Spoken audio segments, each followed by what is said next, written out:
안녕하세요. 제도권 주식 분석입니다. 시장의 변동성은 좀 있거든요. 근데 여러분들이 저와 함께 장기적인 안목으로 ETF를 투자해 나가는 과정이 좀 즐거우셨으면 좋겠습니다. 그 와중에 수익도 챙겨가셨으면 좋겠고요. 자, 오늘 말씀드릴 ETF의 컨셉은 성장 컨셉이거든요. 기본적으로 두 가지로 큰 틀에서 나눠보면 배당 컨셉이고 성장 컨셉인 건데, 배당 컨셉은 뭐 타이밍에 크게 구애받지 않고 슈드나 제피, 제피큐 같은 배당을 꾸준히 주는 종목이기 때문에 상단은 좀 제한되어 있지만 반대로 하단도 좀 제한되어 있죠. 배당 수익률만큼 하단이 제한되어 있는 그런 컨셉을 가지다 보니까 뭐 큰 틀에서는 요 범위 안에서 움직이다 보니까 잘 사서 평균 단가를 잘 맞추시면 된다라는 비교적 쉬운 컨셉이고요. 성장 컨셉은 결국 시장 수익률을 이기려면 트렌드를 잘 따라가는 그런 컨셉이 좀 필요하거든요. 오늘 말씀드릴 ETF는 오랜만에 가지고 왔습니다. 에이스 미국 주식 베스트셀러입니다. 재미있는 컨셉을 가지고 있어요. 시장 흐름을 이끄는 종목들입니다. 시가총액 큰 것들이 아니고요. 미국 주식 10개에 집중 투자하는 컨셉이고요. 수급과 거래량이 동반된 종목들이기 때문에 좀 변동성이 크다라는 건데 그만큼 수익률도 괜찮은 편입니다. 그리고 한국 주식과는 다르게 트렌드가 이렇게 확 꺾이는 그런 경우들이 잘 없어요. 그러다 보니까 이 컨셉들을 잘 보시고 미국 주식의 흐름을 이용한다라고 보시면 돼요. 현재 가격이 19,000원까지 올라간 상태이고요. 순자산이 850억이니까 생각보다 컨셉에 비해서는 금액이 크지 않거든요. 상장일은 2년 정도 됐으니까 어느 정도 완성된 그런 컨셉을 보이고 있습니다. 자, 제도권 피셜이라고 해서 제가 제 스타일대로 한번 설명드려 보겠습니다. 주식을 어설프게 하는 것보다 분명히 이제 이를 갈고 투자하는 한국 사람들이 미국 주식을 되게 잘하잖아요. 거기 숟가락 하나 얻는다라고 보시면 돼요. 종목은 10개를 분산해서 투자하는 그런 컨셉인 건데 시장 수익률의 2배 이상 초과 수익률을 달성하고 많게는 3배 이상까지도 가능하다라는 것이 여기 보면 제가 가장 늦은 상장일 이후부터 오늘까지의 데이터를 가지고 온 건데 첫 번째가 미국 주식 베스트셀러 오늘 주인공이고요. 두 번째가 탑7 플러스입니다. 에이스에서 가장 대표적인 상품이고요. 세 번째가 S&P입니다. 보시면 아시겠지만 이게 연간입니다. 연간. 2년 지났으니까 1년 반 지났으니까 사실 더 플러스 알파는 될 건데 1억 5천, 1억 4천 역시 나쁘지 않은 성과를 보여주고 있고요. 얘는 S&P잖아요. 그러니까 S&P나 QQQ를 투자하는 것이 뭐 최선일 수는 있습니다만 최고는 아니다라는 거죠. 그러니까 여기 보면 수익률 40% 정도 차이가 나는데 실제 여기다가 몰빵하는 것이 아니라 40% 비중을 적게 담고 나머지를 배당으로 가져가면은 이게 훨씬 더 성과를 좋게 나타낼 수가 있다라는 것이 최근 트렌드거든요. 이거 하나만 담으시는 것에 대해서는 최선일 수 있지만 최고는 아니다라는 겁니다. 어차피 우리는 길게 투자할 거잖아요. 그래서 기간에 투자하는 전략이라고 하는 것이 타이밍을 맞추기는 되게 어렵단 말이죠. 근데 기간을 녹이게 되면은 대세 상승 기간에서 추가적인 수익률을 낼 수 있는 그런 포인트들이 뒤에 설명드릴 거니까 한번 들어보시고, 배당주와 함께 하면 우리가 가장 어려운 게 배당 투자할 때 막 치고 올라가는 종목들에 대해서 포모 상대적인 박탈감을 느낀단 말이에요. 근데 이런 것들에 대해서 이 에이스 미국 주식 베스트셀러는 이렇게 성과를 나타내주고 있다입니다.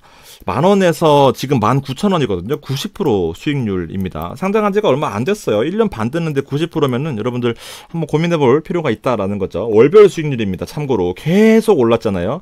그리고 여기 빠졌다가 반등을 V자 형태로 하고 있는 건데, 실제로 이 ETF의 컨셉을 한마디로 말해서 우리나라 사람들이 미국 주식에 투자하는 보관 금액, 그리고 거래량, 거래 금액 이런 것들을 따져서 가장 인기 있는 종목을 투자하는 그런 컨셉인 건데, 보면 1분기에는 관세 때문에 주가가 좀 밀리는 모습 보였지만 이걸 회복하는 그런 흐름이잖아요. 그리고 3개월 한 분기죠. 한 분기. 3개월 한 분기거든요. 또 이제 실적 발표가 나오고 있는 그런 시즌이란 말이에요. 그래서 실적 발표가 어떻게 나오는지는 모르겠지만 좋으면 좋은 대로, 나쁘면 나쁜 대로 계속해서 장기적으로 가져갈 거기 때문에 한번 흐름을 쭉 보시면 좋겠다라는 거예요. 그래서 ASML 지난주에 실적 발표 리뷰해드렸고, TSMC도 실적 발표 최근에 나오면서 제가 TSMC를 매수했다라는 것을 그냥 한번 가지고 와봤습니다. 저도 뭐 제가 살 종목이 아니면 리뷰를 안 하거든요. 저한테 뭐 해달라는 분들 많지만 제가 안 살 거면은 굳이 굳이 설명드릴 필요가 없다라고 생각을 하고, 물론 그 타이밍이 오면 설명을 드릴 겁니다만, 아무튼 500만 원 담았는데, 아니지, 좀 더 남았네. 네. 5,000부를 담았는 모양입니다. 하여튼 뭐 정도 됐고요. 그 다음에 요 에이스 글로벌 반도체 탑4 글반 글반포? 글반포? 이것도 그냥 뭐 좀 하는데 나쁘지 않아요. 왜냐면 TSMC랑 ASML, 그다음에 엔비디아와 SK 하이닉스가 좀 밀려 있었단 말이죠. 그래서 좀 담았는데 나쁘지 않은 성과를 보이고 있습니다. 아무튼 이렇게 실적 발표가 앞으로 있는데 제가 보기에 반도체나 AI 뭐 관련된 종목들은 크게 무너질 것 같지 않다라는 그런 생각인데, 종목들이 어떤 게 들어가 있냐면은, 자, 베스트셀러와 탑7 플러스를 제가 비교해드렸습니다. 요거는 워낙 제가 많이 설명드렸기 때문에 한번 쭉 살펴보시라고 가지고 온 거고, 간단하게 설명드리면은 시가총액 상승, 시가총액 큰 것들 위주로 7개를 가지고 있고, 나머지 3개, 이 알파 3개를 브로드컴과 넷플릭스 그리고 T모바일 3개를 마이너리그에서 열심히 준비해서 메이저로 올라오는 그런 컨셉입니다. 시가총액 큰 것들, 테슬라, 애플, 그 다음에 구글, 얘는 뭐야? 메타, 엔비디아, 마이크로소프트, 아마존, 우리가 알고 있는 빅테크들을 담고 있는 데다가 플러스 알파 하는 거죠. 당연히 성과가 좋을 수밖에 없는 그런 흐름을 가지고 있다. 미국 주식 베스트셀러는요, 5개에 집중합니다. 5개. 우리나라 사람들이 제일 좋아하는 5개 종목이고, 테슬라와 애플, 알파벳, 유나이티드 헬스클럽이 아니고 헬스, 그다음 메타 이렇게 있는데요. 시가총액 큰 것도 있고 사람들이 좋아하는 것도 있지만, 사실 서학개미와 다른 컨셉은, 서학개미는 사실 진짜 좋아하는 종목들만 가지고 가는데, 우리나라 사람들이, 그러니까 많이 사고 거래량 많고 좋아하는 종목들을 담는 그런 컨셉이다라고 한다면, 얘는 거기서 조금 더 필터링을 해요. 실제로 실적도 좀 좋고 앞으로 가이던스도 좋고 좀 나쁘지 않은 종목을 가져간다라는 컨셉이 조금 다르다라는 겁니다. 얘는 진짜 찐으로 우리나라 사람들이 좋아하는 밈주식도 들어가고, 일단 일정 가이드만 넘어가면은 뭐 크게 필터링 없이 가기 때문에 좋은 거는 진짜 좋고요. 또 안 좋은 것들은 떨어질 때가 있습니다. 특히나 이 양자 컴퓨터랑 이 비트코인 관련된 비중이 있기 때문에 여기는 없단 말이에요. 그래서 성향 따라서 진짜 뭐 좀 나는 정말 뭐 불꽃 남자다, 상남자다 하시면 조금 더 컨셉이 맞고요. 장기적으로 조금 안정된 종목에 투자하고 싶다 하시는 분들은 일단 필터링이 된 이런 컨셉을 가져가시는 것이 좀 도움이 될 겁니다. 상장 이후에 S&P랑 나스닥은 넘볼 수도 없는 그런 수익률을 기록하고 있기 때문에 100%를 나스닥, S&P를 담는 것이 아니라 이런 엣지 있는 상품들을 좀 더 적은 비중으로 담는 것이 효율적일 수 있겠다라는 거예요. 나머지 종목들은 AMD나 엔비디아 들어가 있고, 팔란티어랑 일라이릴리, 버크셔 해서웨이가 들어가 있습니다. 실제 우리나라 사람들이 좋아하는 종목들을 이렇게 세이브로라는 예탁결제원의 순위가 있거든요. 조금씩 바뀌긴 하는데, 보면은 이제 2배짜리 테슬라를 참 좋아해요, 우리나라 사람들. 지금 좀 힘든 모습 보여주고 있습니다. 서클 인터넷은 없긴 한데 서클도 들어가 있고, S&P 500이 여기 있는데, 재밌는 거는 이제 S&P 500은 여기에 들어가 있는데, QQQ가, 그러니까 나스닥에 투자하는 ETF가 16입니다. 사람들이 이제 똑똑하게 하는 거예요. S&P는 장기적으로 좀 변동폭이 나스닥보다 좀 덜한 모습이죠. 그래서 실제로 QQQ를 담는 것이 아니라 이런 것들을 담고 있더라. 개별 종목에서 투자를 하고 있더라라는 거죠. 보면은 쏙3 여기 5위에 들어가 있네요. 쏙3는 지금 여러분들 다 행복한 시간들 보내시고 계실 것 같고, 하여튼 기초리수를 산정하는 과정은 일단 이론적인 내용을 보면 예탁결제 데이터를 기준으로 한다라는 내용이고요. ADR이라고 하는 것은 미국의 종목은, 미국 주식은 아니지만 미국에 상장시킨 형태다. 아메리칸 DR이다라고 보시면 됩니다. 예탁증서라고 표현하는데, 참고하시고, 국내 투자자 순매수 결제액과 뭐 매수 매도 결제 보관 금액이 높은 10개 중에서 이제 리밸런싱을 꾸준히 하는데, 여기 조금 더 플러스 알파는 이제 선호도가 높은 종목들, 그다음에 3개월 동안의 순매수 결제 금액도 일단 가중치를 좀 주고요. 그래서 높은 종목부터 20% 담고 18%, 16%, 14%, 12% 이렇게 담는다라고 보시면 됩니다. 이런 내용을 듣고 살펴보시면 비중이 20%에서 조금씩 떨어지는 그런 모습을 보여주고 있죠. 18이었을 거고 16이었을 거고, 그러니까 오르고 내리고 했을 겁니다. 메타는 조금 빠졌나 보네요. 이렇게 되어 있습니다. 그래서 최종 10개 종목을 선정하는데 20% 내외로 구성되어 있어서 뭐 소수의 미국 주식에 집중 투자한다라는 그런 컨셉이니까, 시장을 이끌어가는 것은 몇몇 종목들이잖아요. 특히나 빅테크가 포함되어 있어야 되고요. 이제 그렇게 좀 보시면 돼요. 3가지 이제 큰 틀에서 말씀을 드릴 건데, 아무래도 미국 주식들이 지금 다 고점 부근에 있으니까 고점에서 사는 방법은요, 여기서 이걸 사실 저한테 1,000만 원, 2,000만 원은 담죠. 근데 1억, 2억을 이거를 담고 싶어요 하면은 저는 분명히 말릴 겁니다. 왜냐면 이런 거를 같이 사야 돼요. 배당주 혹은 리츠나 아니면 금, 채권 이런 것들을 같이 사면 됩니다. 고점에서 사는 방법 대표적인 팁이에요. 같이 사면 돼요. 1억을 사고 싶을 때 5천, 5천 사거나 아니면 8천, 2천 사는 거죠. 그러면은 얘가 오르면 더 좋은 거고요. 떨어지면 얘가 오를 거 아닙니까? 그러다가 같이 오르는 때 혹은 얘가 좀 오르고 뭐 얘가 떨어지면 따라서 리밸런싱을 할 수 있는 그런 여력을 남겨놔야 되거든요. 근데 한 번에 몰빵하고 나면은 손 쓸 수가 없어서 그냥 사실 조금 비효율적일 수 있습니다. 그래서 당장 사신다라고 한다면 1번 방법은 금이나 채권 리츠를 조합하는 거고요. 두 번째는 지금 흐름 자체가 관세가 하나씩 해결되는 모습이고 이제 실적 발표다 보니까 우상향하는 부분에서 실적이 좋게 나오면 올라갈 거고 나쁘게 나오면은 일시적인 조정 이후에 가이던스 따라서 앞으로 좋아질 수도 있으니까 이렇게 올라갈 가능성이 높다라고 보면은 잠깐 기다리는 거예요. 표준 편차만큼. 자, 베스트셀러는 표준 편차가 2.7이고요. 빅테크 탑7 플러스는 2.1입니다. 아무래도 성과가 10% 이상 더 좋았음에도 우리가 판단해야 되는 포인트는 좀 더 많이 움직인다라는 거죠. 20% 넘게서 30% 가까이 더 많이 움직인다라는 거잖아요.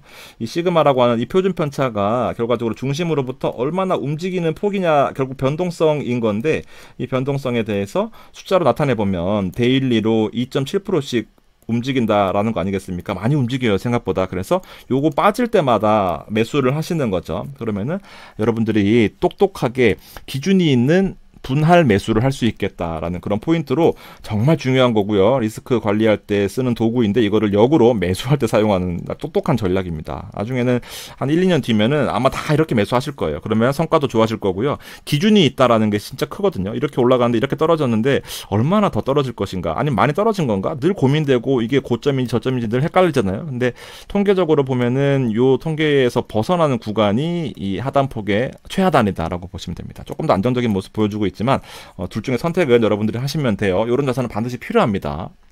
세 번째 방법은 이제 흐름으로 참고만 한다라고 하면은 보세요. 에이스 베스트셀러를 제가 처음 설명시켜 드렸을 때 16,600원이었는데 지금 19,000 아이고 지워졌네. 19,000 얼마란 말이에요. 그러면은 여기가 쌍바닥 이후에 여기 고점이니까 쌍바닥 이후에 여기 정도 될 거란 말이에요. 그러면 또 올랐죠. 근데 보면 표준 편차로 매수했다라고 보면은 이렇게 떨어졌을 때마다 살 거 아닙니까? 떨어졌을 때마다. 뭐 많이 떨어졌을 때는 평균가 여기 정도 돼 있을 거예요. 그러면 여기서 매수를 한다고 치면 또 수익이 나는 거죠. 그러니까 표준 편차에 대한 기준이 여기 딱 봐도 갭 하락했잖아요. 관세 때문에. 여기 4월 달에 관세 때문에 하락했으니까 요런 포인트에서 매수를 했을 경우에 한번 이렇게 평균가가 이렇게 나올 겁니다. 그러면은 추가적으로 보유하시면서 또 올라가는 과정에서 떨어진다. 그럼 이때 사시는 거예요. 평균단가 여기 좀 올라가겠죠. 하여튼 적립식으로 매수하시는 방법 중에 대표적인 방법이고 만약에 큰 금액을 매수하신다라고 한다면은 이렇게 올라간 거 사면서 낮은 것도 사야 여러분들이 오랫동안 건강하게 이 수익률을 온전히 누릴 수가 있다라는 포인트입니다. 좋은 종목의 컨셉을 가지고 있어요. 개별적으로 종목을 투자하는 거는 생각보다 어렵고 저처럼 눈치도 빨라야 되고 맨날 시장도 봐야 되고 실적도 좀 볼 줄 알아야 되고 그리고 밸류 체인이라고 해서 돌아가는 흐름도 봐야 되거든요. 그래서 좀 어렵습니다. 그래서 시장 수익률을 초과 달성하는 것이 여러분들을 무시하는 건 아니지만 여러분들이 달성할 수 있는 확률을 높이는 건 결국 시간 가치다. 시간을 좀 녹여내야 된다라는 거죠. 그래서 타이밍을 잡는 거 괜히 저점인가 노력하지 마시고요. 생각보다 어렵습니다. 그래서 평균 단가를 맞추시는 것에 대해서 고민해 보시고요. 대세 상승기가 올 때까지 꾸준하게 투자하셔야 됩니다. 보면 5년 안에 한 번만 튀고 올라가도 50% 올라가면은 이게 은행 예금으로서는 10년 이상의 세월을 녹이는 거 아니겠습니까? 조금 더 길게 보셔야 됩니다. 근데 보면은 당장 일주일 대놓고 한 달 대놓고 왜 빠졌나요? 이거 제도권 멍청이 사기꾼 하면은 서로 피곤합니다. 그러니까 아예 ETF로 접근하시는 방법 자체를 선택하셨다라고 하면은 주식과는 다른 접근 방법이 필요합니다. ETF는 막 이렇게 움직이지는 않아요. 분산되어 있으니까요. 그래서 고점에서 잡았을 때 시장에 불안 요소가 많을 때 활용할 수 있는 ETF들 동시에 투자한다라는 컨셉에 대해서 다시 한번 생각해 보시고 똑똑하게 투자하시는 것에 대해서 고민해 보세요. 제가 많이 도와드리도록 하겠습니다. 최근에 멤버십 분들이 진짜 많이 늘었거든요. 그래서 종목을 지금 MSTU나 아니면 MSTY 혹은 뭐 저 따라서 사셨던 TSMC 또 뭐 있지? 많이 있는데 제가 코멘트 드리면서 요거는 이제 매도를 오늘 제가 멤버십 여러분들에게는 권유를 드렸거든요. 일단 하원의 스테이블 코인 법안이 통과되면서 재료가 소멸될 가능성이 크지 않나라고 생각해서 44%에 저는 개인적으로 마감을 했고 따라 들어오신 분들 뭐 속도에 따라서 조금씩 수익이 몇십 %에서 나셨을 텐데 한번 고민해 보시면 저도 더 힘을 내서 해보겠습니다. 월부에 ETF 강의도 있으니까요. 고민되시는 분들은 댓글에서 공부 한번 해보시면 훨씬 더 이해도가 쉽겠습니다. 고맙습니다.